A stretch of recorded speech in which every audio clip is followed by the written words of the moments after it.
नमस्कार दोस्तों, स्वागत है आपका हमारे चैनल बिहारी नॉनस्टॉप न्यूज में। तो चलिए बिहार की 10 प्रमुख बड़ी खबरों को जानते हैं। तो खबरों की ओर आगे बढ़ने से पहले अगर आप चैनल में नए हैं तो चैनल को सब्सक्राइब करना ना भूलें, और अगर आपके जिले में कोई भी समस्या है तो नीचे कमेंट बॉक्स में हमें जरूर बताएं।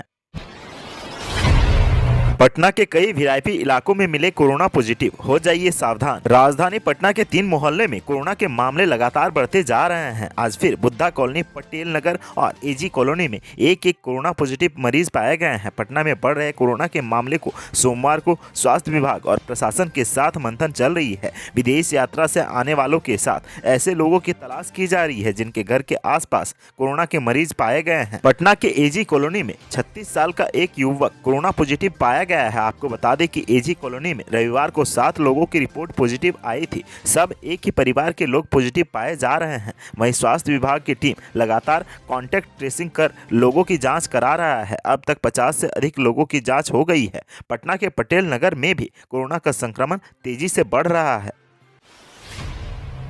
खुशखबरी, एसबीआई बैंक में 7026 पदों पर निकले बम्पर भर्ती, ऐसे करे आवेदन। अगर आप बैंकिंग सेक्टर की तैयारी करते हैं तो ये खबर आपके लिए है। बता दें कि भारतीय स्टेट बैंक रिक्वायरमेंट 2022 के अनुसार एसबीआई ने 7026 पदों पर बम्पर बहाली निकाली है। एसबीआई ने बैंकिंग जॉब के लिए जारी नोटिफिकेशन में ग्रेजुएट महिला पुरुष कैंडिडेट्स को आवेदन करने की गाइडलाइन दी है। एसबीआई ने संपूर्ण भारत के ग्रेजुएट पास महिला पुरुष अभ्यर्थियों के लिए विभिन्न पदों पर भर्ती के लिए आवेदन मांगा है। वहीं एसबीआई बैंक भर्ती 2022 के लिए योग्य और इच्छुक उम्मीदवार स्टेट बैंक ऑफ इंडिया द्वारा निर्धारित शैक्षणिक योग्यता की पात्रता के आधार पर आवेदन कर सकते हैं। अंतिम तिथि के पूर्व एसबीआई की ऑफिशियल वेबसाइट sbi.co.in के माध्यम से एसबीआई ऑनलाइन फॉर्म सबमिट कर सकते हैं। सीएम नीतीश कुमार ने एक बार फिर उठाई बिहार के विशेष दर्जे की मांग। नीति आयोग की रिपोर्ट को बताया आधार। नीति आयोग की रिपोर्ट को लेकर बिहार सरकार की तरफ से आयोग को भेजे गए पत्र के संबंध में मुख्यमंत्री नीतीश कुमार ने पत्रकारों से बातचीत की। बिहार के विकास के संबंध में नीति आयोग की हालिया रिपोर्ट को लेकर सरकार अपनी नाराजगी जाहिर कर चुकी है। पत्रकारों से बात करते हुए मुख्यमंत्री नीतीश कुमार ने बताया कि बिहार का सबसे पीछे होने का कारण यह है कि इसका क्षेत्रफल देश के अन्य राज्यों में 12वें नंबर पर है और आबादी में पूरे देश में 3रे नंबर पर है। इसके साथ ही इस मामले में कुछ दिन में यह 2रे नंबर पर पहुंच जाएगा। नीति आयोग की रिपोर्ट में हम सबसे पीछे हैं, इसीलिए हमने एक रिपोर्ट भेजी है ताकि और विकास हो सके। सीएम ने यह भी कहा कि 2005 के बाद हम बिहार के विकास के लिए बहुत काम कर रहे हैं। उन्होंने कहा कि 2004-05 में बजट 23,875 करोड़ था और 2021-22 में राज्य सरकार का बजट 2,18,000 करोड़ का है। 2004-05 में प्रति व्यक्ति आय 7,914 रुपये और 2019-20 तक ये बढ़कर प्रति व्यक्ति 50,735 रुपये हो गया है। जनता दरबार में लोगों की फरियाद सुनने के बाद मुख्यमंत्री नीतीश कुमार मीडिया से मुखातिब हुए और इस दौरान ही उन्होंने ये बातें कही। इस दौरान सीएम ने एक बार फिर विशेष राज्य के दर्जे की मांग उठा दी है। उन्होंने कहा कि बिहार के विकास के बिना देश का विकास कैसे हो सकता है। सिवान से आए शख्स ने सीएम नीतीश के सामने खोल दी शिक्षा विभाग के अधिकारियों की पोल। सामने आया शिक्षक नियोजन में बड़ा फर्जीवाड़ा का खेल। बिहार के सिवान जिला में शिक्षा विभाग के अधिकारियों की बड़ी लापरवाही सामने आई है। मुख्यमंत्री के जनता दरबार में एक शख्स ने जिले के भगवानपुर प्रखंड में हुई शिक्षक बहाली में बड़े फर्जीवाड़े की पोल खोलकर रख दी है। प्रखंड में मोदीपुर गाँव के रहने वाले इस व्यक्ति ने यह आरोप लगाया है कि प्रखंड के शंकरपुर पंचायत में शिक्षक नियोजन में प्रवीण कुमार नाम के एक व्यक्ति ने नियोजन इकाई से मिलीभगत करके 2016 में 2006 के पैनल में आवेदन पंजी, मेगा सूची और काउंसलिंग रजिस्टर में अपना नाम प्रविष्ट करा लिया, जबकि वह 2006 के पैनल में आवेदक नहीं था। उन्होंने यह दावा किया है कि जांच के क्रम में वो इस बात को साबित कर देंगे। सीएम को दिए गए आवेदन में उन्होंने बताया कि इस संबंध में वो सिवान जिला के डीएम और डीपीओ को आवेदन दे चुके हैं, लेकिन किसी ने भी संज्ञान नहीं लिया है। अपने आवेदन में सत्य प्रकाश ने लिखा है कि शिक्षक प्रवीण कुमार नवीन प्राथमिक विद्यालय कोइरगांवा टोले मिश्रवालिया में पदस्थापित है। ग्राम पंचायत राज शंकरपुर के नियोजन इकाई के अंतर्गत इनकी बहाली हुई है। अपने आवेदन में उन्होंने शिक्षक प्रवीण कुमार पर यह आरोप लगाया है कि वर्ष 2012 में नियोजन में भी वे अभ्यर्थी थे, जिसमें उन्होंने इंटरमीडिएट में अपना कुल मार्क्स 539 दर्शाया था और खुद को टीईटी पास भी बताया था, जबकि 2016 वाली प्रविष्टि में उन्होंने अपना मार्क्स 597 दर्शाया है। शिक्षक प्रवीण कुमार ने अपना वोकेशनल का मार्क्स जोड़कर इतना दिखाया है। आवेदक के अनुसार उसके पास इस जानकारी से जुड़े सारे कागजात मौजूद हैं।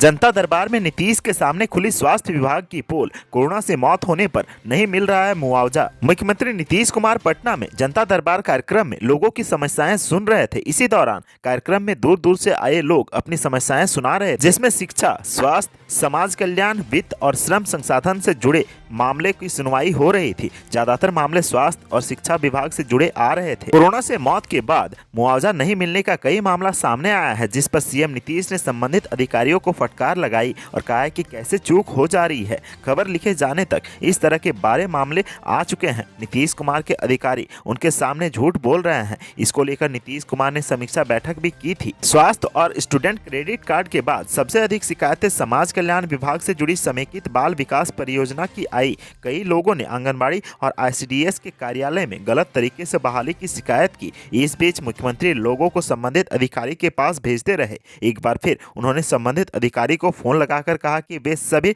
लोगों की शिकायतें ठीक से सुने और समझे।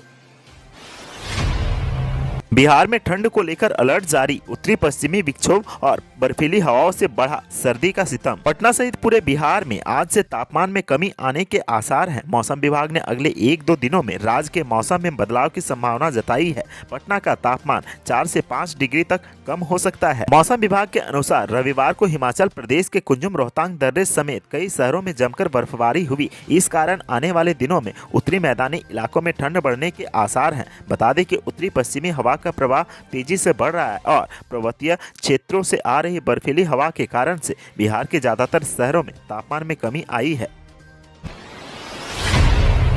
पटना में जल्द खुलेंगे 8 नए सीएनजी पंप। मार्च तक 20 हो जाएगी संख्या। सीएनजी वाहनों की संख्या बढ़ने से पटना में इसकी खपत भी बढ़ गई है। पटना में रोजाना 48,000 किलो सीएनजी की खपत हो रही है। इसके लिए पटना में कुल 12 सीएनजी पंप बनाए गए हैं। सीएनजी की खपत को देखते हुए पंप की संख्या भी बढ़ाने पर काम हो रहा है। मार्च तक 8 नए सीएनजी पंप शुरू किए जाने की योजना है। मार्च तक पटना में कुल 20 सीएनजी पंप हो जाएंगे। अभी फिलहाल 12 पंप से सीएनजी दी जा रही है। इसी महीने बख्तियारपुर के एसआर फ्यूल और बेली रोड के ऋत्विक पेट्रोल पंप से भी सीएनजी मिलने लगेगी। वहीं मार्च 2022 तक 6 और सीएनजी पंप खुल जाने के बाद लोगों की परेशानी कम हो सकेगी। बता दें कि पटना में डीजल ऑटो के परिचालन पर रोक लगा दी गई है। वायु प्रदूषण को रोकने के लिए सरकार ने यह कदम उठाया है। ऐसे में सीएनजी से चलने वाले ऑटो की मांग बढ़ गई है। पटना में सीएनजी से चलने वाले वाहनों की संख्या में भी वृद्धि हो रही है। पटना में कुल 70 सिटी बस और 17,000 ऑटो सीएनजी से ही चल रही है। इन वाहनों में सीएनजी भराने के लिए काफी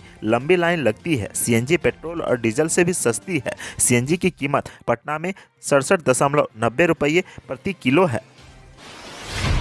समस्तीपुर में शराब से मौत के मामले में थाना प्रभारी को शो कॉज, जांच टीम गठित। समस्तीपुर में जहरीली शराब से मौत के मामले में बड़ा एक्शन लिया गया है। इस मामले में थाना प्रभारी पर गाज गिरी है। प्रभारी श्याम बिहारी चौधरी को शो कॉज नोटिस दिया गया है। उस समय थाना प्रभारी विशाल कुमार छुट्टी पर थे। अब तक इस मामले में मृतक के चाचा के बयान पर 3 लोगों को गिरफ्तारी हो चुकी है। बता दें कि समस्तीपुर में बीते दिनों शराब पीने से एक ही परिवार के 3 लोगों की मौत हो गई। घटना शिवाजी नगर प्रखंड के बहेरी थाना क्षेत्र के बालीपुर गांव की थी। ये सभी लोग शादी समारोह में शराब पिए थे। परिवार वालों ने आरोप लगाया था कि यह सभी जहरीली शराब पीने से हुआ है। घटना के बाद प्रशासनिक अमला हरकत में आया। मौके पर पहुंचे डीएम और एसपी ने पूरे घटने की जानकारी ली। पूरे मामले की जांच की गई। अब इस मामले में प्रभारी पर गाज गिरी है।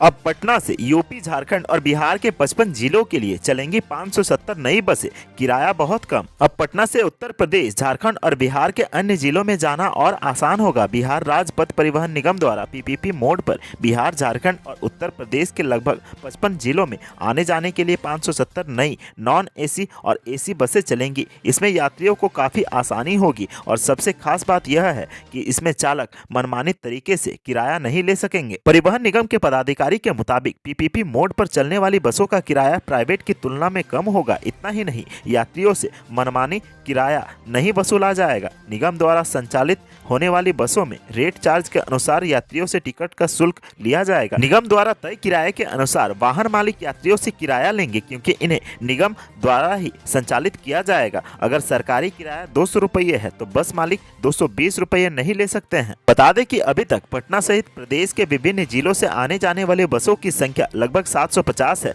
570 बसें और बढ़ाने के बाद बिहार में परिवहन निगम से संचालित होने वाले बसों की संख्या लगभग 1320 हो जाएगी। अगले साल फरवरी माह से यह सेवा शुरू कर दी जाएगी।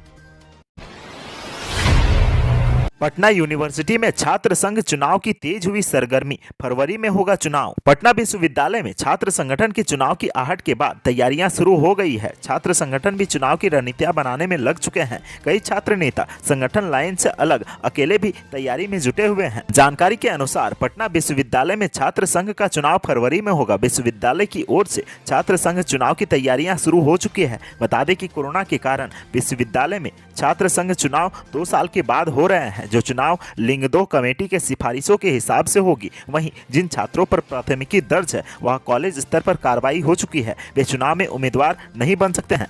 तो आज की सुर्खियों में बस इतना ही। बिहार से जुड़ी खबरों के लिए सब्सक्राइब करें हमारे चैनल को और साथ ही साथ अपने दोस्तों और रिश्तेदारों में शेयर करना ना भूलें।